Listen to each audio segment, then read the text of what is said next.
কলকাতা রমরম করেছিল শব্দবাজিতে, আজকেও শব্দ সন্ত্রাসীকে অতিষ্ঠ হতে হবে এরকম আশঙ্কায় ভুগছেন কলকাতার বহু মানুষ। যেমন এখানে পরিচালক শতরূপা সান্যালের ফেসবুক পোস্ট দেখাচ্ছি, তিনি রেকর্ড করে ফেসবুকে পোস্ট করেছেন, সোশ্যাল মিডিয়ায় পোস্ট করেছেন যে কত রাত পর্যন্ত কিভাবে সল্টলেকে বাজি ফাটানো হয়েছে, শব্দবাজি, নিষিদ্ধ শব্দবাজি। শুনুন।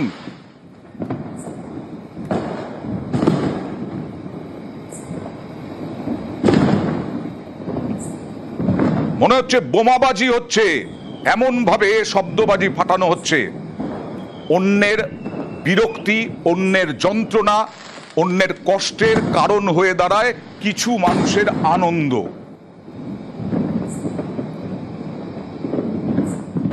প্রথম কথা হচ্ছে যে তাহলে এগুলো বিক্রি হচ্ছে, কোথাও তো প্রোডাকশন হচ্ছে।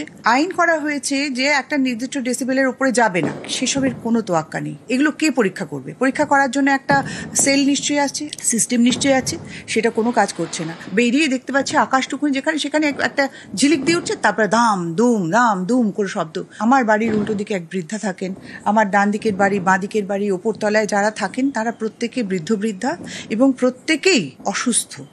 এই মানুষগুলোর কথা কেউ ভাবলো না? রাত্রি 1টা, 1:30, 2টো, 2:30 কোনো বিরাম নেই। মানুষ তার প্রতিবেশীর প্রতি সদয় হোক, শিশু, বৃদ্ধ, এদের প্রতি একটু করুণা রাখুক মনের ভেতরে। এই যেটা হচ্ছে না, এটা মানুষের কাজ না। আনন্দে মশগুল মানুষ, কারোরই প্রতি করুণা নেই। যেমন অসুস্থ হয়ে পড়েছিলেন সুরজিৎ বন্দ্যোপাধ্যায়, নাট্য ব্যক্তিত্ব, অভিনেতা সুরজিৎ বন্দ্যোপাধ্যায় শেষমেশ পোস্ট করেছেন সোশ্যাল মিডিয়ায় তার অসুস্থতার কথা জানিয়ে। 100 ডায়ালও করেছেন। আওয়াজে অসুস্থ সুরজিৎ বন্দ্যোপাধ্যায়, শ্যামপুকুর থানায় যোগাযোগের চেষ্টা অভিনেতার, সোশ্যাল মিডিয়ায় পোস্ট সুরজিৎ বন্দ্যোপাধ্যায়ের। শেষমেশ অভিযোগ করলেন পুলিশে, রাত 12টার পর কিছুটা কমে শব্দবাজির আওয়াজ। রাত্রির 12টা তখন একটা বিভৎস শব্দ হচ্ছে, বিকট শব্দ এই চারপাশ থেকে হচ্ছে। আগে 32 নম্বর ফ্ল্যাটের ছাদের ওপর হচ্ছিল, একদম নিকটে ফাটছে বাগবাজারে।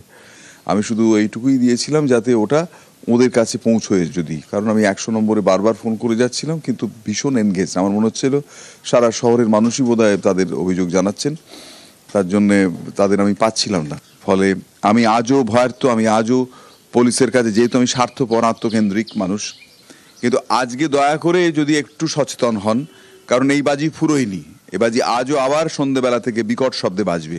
তো সেইটা যাতে না বাজে তার জন্যে আপনারা একটু সক্রিয় হন যদি, তাহলে ভালো হয়। সেলিব্রিটিরাই শুধু নন, সাধারণ মানুষ তারাও বিরক্ত ওই এলাকাতেই। 12টার সময় যখন পুষ্পাঞ্জলি দিচ্ছি, এত জোরে জোরে বাজি ফুটছে যে পুষ্পাঞ্জলির মন্ত্র ঠিক শোনা যাচ্ছে না, তাও মাইকে করে বলছে। যখন আমি আবার বাড়ির দিকে যাচ্ছি তখন 1টা বাজে, তখন দেখি রাস্তা পুরো ধোঁয়ায় ধোঁয়া, চোখ জ্বালা করছে। সব বাজি ফাটছে না, কিছু অনেক বাজি খানিকটা জ্বলে এত ধোঁয়া হচ্ছে যে বাগবাজার স্ট্রিটের ওপর যে হাঁটা দেয় বা চোখ জ্বালা করছে। কিন্তু ওই বাড়িতে থেকে ওদের ছাদ থেকে ফেলেছে সেটা আমি তখন বুঝতে পারিনি, এবং বিভিন্ন বাড়ির ছাদ থেকে ফাটছে।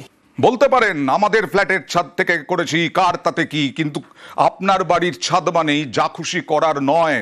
এই বাড়ির ছাদে শব্দবাজি ফাটানোর অভিযোগ, এই বাড়ির ছাদ থেকেই অন্য বাড়িগুলোর যন্ত্রণার কারণ হয়ে দাঁড়িয়েছিল এই বাড়ি থেকেই এই রকম ভাবে শব্দবাজি ফাটানো হয়েছে গতকাল রাত ভর, এবং আজকে কি হবে তাই নিয়ে আতঙ্কে ভুগছেন ওই এলাকার মানুষজন, শুধু নয় গোটা কলকাতার লোকজন। হতে পারে, নিশ্চয়ই বাজি ফেটেছি, না হলে তো উনি বলবেন না। কালকে পুলিশ এসেছিল, ওই জন্য তো। পুলিশ এসেছিল? হ্যাঁ।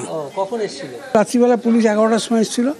তারপরে হয়তো নিশ্চয়ই ফেলেছি, নাহলে তো সুরজিৎ করবে না। পুলিশ আসার পর পুরো একদম কমে গেছে। নেতা সুরজিৎ বন্দ্যোপাধ্যায়ের অভিযোগের পর শ্যামপুকুর থানা থেকে পুলিশ আসে 32 নম্বর বাগবাজার স্ট্রিটের বাড়িতে, এবং তারপর সেই বাজি ফাটানো বন্ধ হয় বলে স্থানীয় বাসিন্দাদের দাবি।